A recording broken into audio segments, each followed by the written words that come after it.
These are Turkish devotees of the Prophet ﷺ. They visited a house called Bayt al-Baqi of Amir of Ahl Sunnah. This is Jannat Hall in his house. They presented the gift of the same hat which they normally wear in Turkey, a specific kind of hat. They also wrap around a piece of cloth on that, and for pleasing the hearts of these devotees of the Prophet ﷺ, Amir of Ahl Sunnah also adorned that hat. Let me show you some visuals.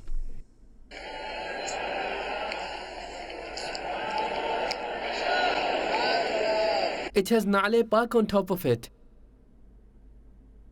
Turkey is a country of devotees of Rasul. It was completely different when they were appointed at serving Haramain Tayyiban. Have you ever been to Turkey? I haven't been there yet. He has invited me, but I'm not waiting to be invited anyhow. I've had a strong desire of going there anyways, even before Dawat-e-Islami. Since I've heard that there's Topkapi Museum in Istanbul, which contains various such holy relics that have been used by the Holy Prophet ﷺ, so the desire of beholding them has been in my heart even before Dawat-e-Islami. At that time, there were no such arrangements, and things weren't same as they are today that I could go there. Now I can indeed go, but my health and other illnesses restrict me from going. If Allah wills, I'll pay a visit, inshaAllah. Shrines of Sahaba Karam are situated over there. Papa, really love to go to Turkey and Kingdom of Oman, Salalah Sharif. Yes, Salalah Sharif. If Allah wills, we'll pay a visit. Now that we've embarked upon the journey of Madinah, our courage has increased further. Because the challenges a person faces in the journey of Hajj, the hardships he faces there, a huge crowd and gathering, and then the hardships in performing the tawaf of Kaaba and the tiredness of performing sa'i. When one can bear all this, then nothing's difficult. But the mercy being showered over there cannot be found elsewhere. What if an unbearable challenge is faced elsewhere? What will I do if I fall severely ill over there?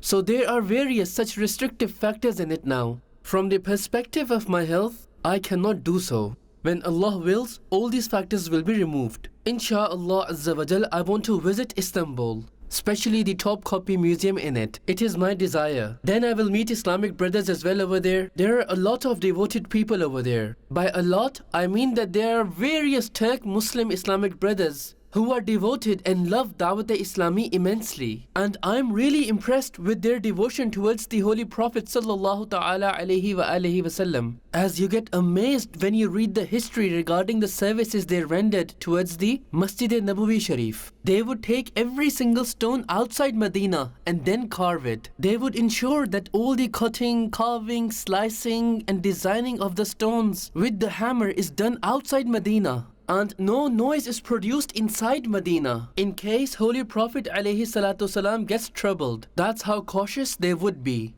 Moreover, all those who took part in the construction of the masjid were Huffaz-e-Kiram. That's how they observed the reverence. And in case they had to make minor and slight adjustments in the stones, etc., then they would do so with rubber hammers so that the noise does not bother Holy Prophet ﷺ. Whereas now heavy machinery is being used, and such heavy machinery that may Allah forgive us. Once I was present in Masjid-e-Nabawi Sharif, gaining blessings from perhaps the blessed back of the Holy Prophet ﷺ, or maybe was facing that direction.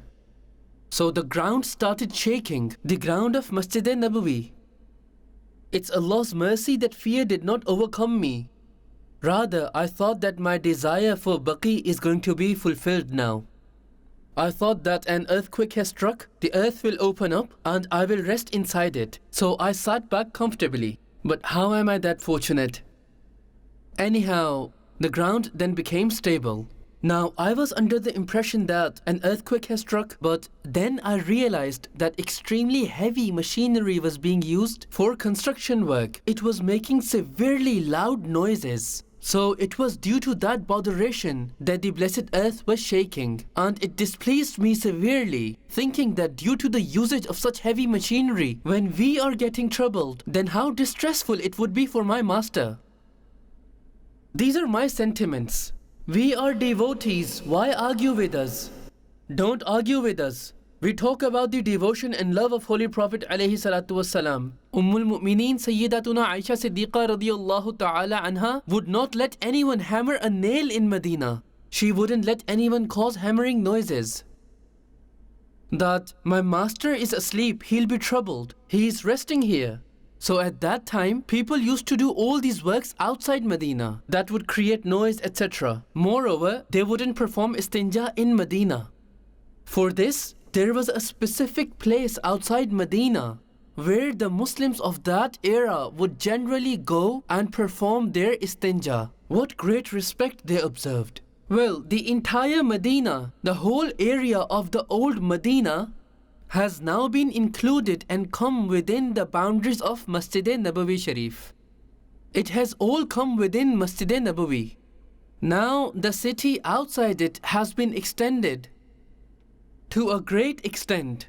It has extended further. So all this is now Medina, but the real Medina that existed in reality in that era has now been included within the boundaries of Masjid-e-Nabawi Sharif. Sallu ala al-Habib, sallallahu ta'ala ala Muhammad.